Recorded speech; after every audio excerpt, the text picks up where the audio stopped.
Hey there. Have you ever wished that you had magic words to make your audience feel connected to the message that you're conveying on your website? Well, maybe it's not as hard as you think. Did you know that there are three main communication preferences that we each have every day? They are auditory, they're visual, which is all about how you see things, auditory, how you hear things, and kinesthetic, how you feel things. Now, don't let your eyes glaze over because I just used the word kinesthetic. We're going to get into exactly how that feels whenever we're going through words that you can use to connect with kinesthetic communicators. The first one is visual. And let me tell you what that looks like. See what I did there? They're going to say things like, look what I'm trying to show you. Or did you see that? Try to imagine, or if you could only imagine, let me paint a picture of the future for you. And it's going to be so bright. They use a lot of the visual imagery as they are talking through their messages. And so if you have a visual audience or an audience that prefers to communicate visually, this is a great way to start talking to them about before and after, what their life will look like before and what their life will look like after they start working with you. The second one is auditory, and I'll tell you how that sounds. People who are auditory communicators will say things like, listen, I'll tell you all about this story I heard. Or, do you hear how that sounds whenever you say that?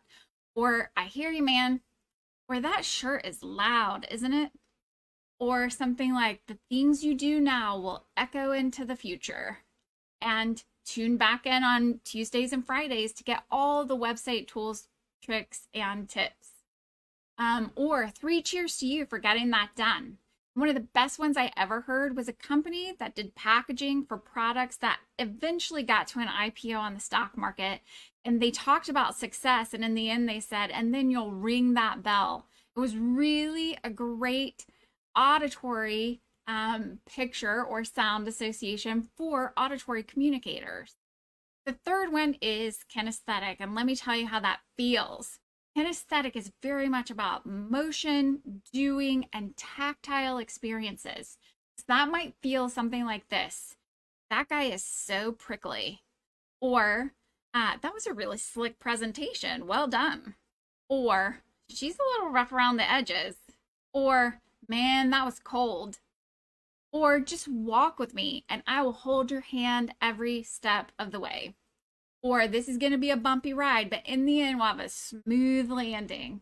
Could you hear all of those or feel all of those things that I was just talking about that were very tactile, very in motion, very doing as I was talking through them?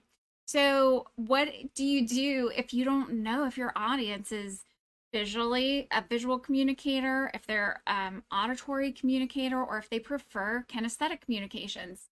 Well, most of the time you don't know who's coming to your website and what their communication preferences are. And even when we talk about communication preferences, it's usually how often do we send you emails. So what I encourage you to do is weave all three of this type of language throughout your message on your website.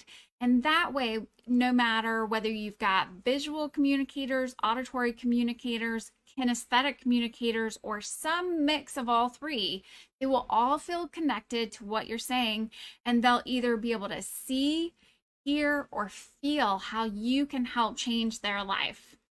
All right, that's it for today. I'll see you on Friday. I'm Tina Smith, and I'm here to make complicated website stuff feel easy so you can solve the right problems, grow good business, and get the online results you've always wanted. Okay, bye.